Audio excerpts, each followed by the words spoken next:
Hello, this is Franklin McMahon from Media Artist Secrets at MediaArtist.com and also from the Creative Cow podcast, and we are going to talk about Flash Professional 8, specifically video. Haven't you always wanted to get your video into Flash? Well, you've been able to do it in previous versions, but now it's almost too easy. We've reached the level now where Flash 8, it almost makes it too easy, and I'll show you right now how you can do it, and it's pretty easy. Go to File, and we're going to go to Import Video. And the first thing we're going to do, we're not going to do anything, I'm not going to show anything with the Flash server or anything. I'm going to go through the workflow of what you'll typically do. Now, everyone's different, but this is probably what you'll typically do, which is you'll grab a raw file, could be a QuickTime or an AVI file, and just open it up. And we're going to go, let me move this up so we want to make sure you see the next button there, because we got to hit next. Again, streaming, a lot of different things. We're going to go with progressive download from a web server, which basically just streams it in your Flash presentation. You can embed the video in the SWF.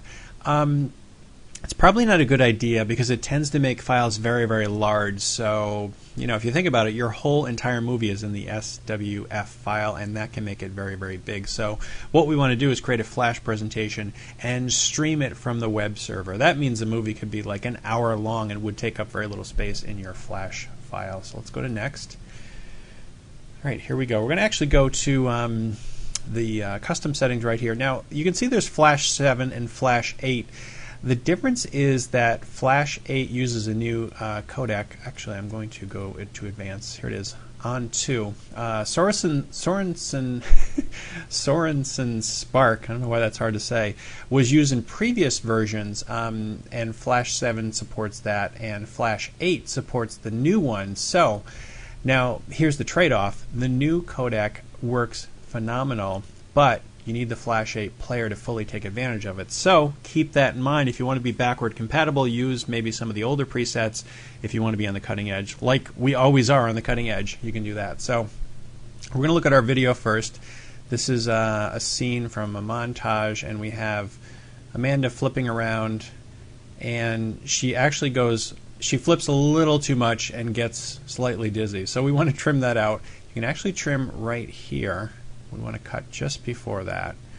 So the cool part is you can actually, we're going to grab this section right here, and we're going to encode that. Now, some of the things we're going to be looking at, you can now, there is support for alpha channels. We won't get into it in this tutorial, but that means you can have, say we have the subject here, over a white screen. We could knock it out and do some keying, and I'm sure you've seen some of the Flash video where people are kind of walking across the web page. Well, that's what alpha channel is, and you can do that.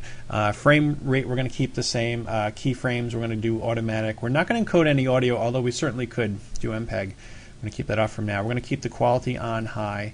Now, we're going to resize the video. This is a raw DV. This is DV footage, just raw, which is pretty big, but we're actually going to resize it down to 320 by 240. And cue points, I won't get into. Now, cue points are little triggers. Now, if you use, if you use scripting, action script, you can actually cue different things to happen at different points. I'm actually going to do one just to show you. And say we wanted to set a cue point here or whatever, you could do navigation links. If you do a lot of scripting, this is pretty cool, but we're not going to do any scripting for this particular one. I do want to, thanks for asking. Crop and trim, you can actually crop the video if you want to, do a letterbox or something. And again, if you do, when you're resizing, and first of all, if you do the crop and trim, make sure you double check the resizing. Otherwise, you may get a cropped video that's stretched to full frame. So, but you can do cropping in this, and we're going to double check the encoding. We don't want to use Spark, which is the older one. We want to use On2. I think everything's ready to go. Everything's ready to launch. We're going to click Next. And now the next little thing here is the player commands, options. As you can see, it's actually changing up there. It's pretty cool because it has a lot of very cool built-in ones, and you can actually check any of those. Some of them go over the video. Let's do this one. That looks pretty cool. And we're going to go to Next, and we're just about finished. Now, didn't I say this was going to be easy? We're going to click Finish actually right now. And you can see it's compressing it, and it takes a few seconds. And when it's done, it actually input the video right into your project with the player commands. And boom, there it is. And we can actually look at it by going to Test Movie. And there it is. And we didn't have the we actually edited out the dizziness, so we can play that again. Now again, this makes it very, very easy. All I really had to do, I mean, I just could have gone with the existing presets, was just select the video file and boom, pop it right into your Flash presentation. Again, very, very easy. Some of this has been able to be done in previous versions of Flash, and also in Dreamweaver there's some import options too in previous versions. But now there's really no reason not to use Flash in any of your, not to use video in any of your Flash presentations, because it is very, very easy. And also the encoding, the new encoder just makes it look really tight and awesome and sharp. The new codec is really, really great. So definitely check it out, experiment.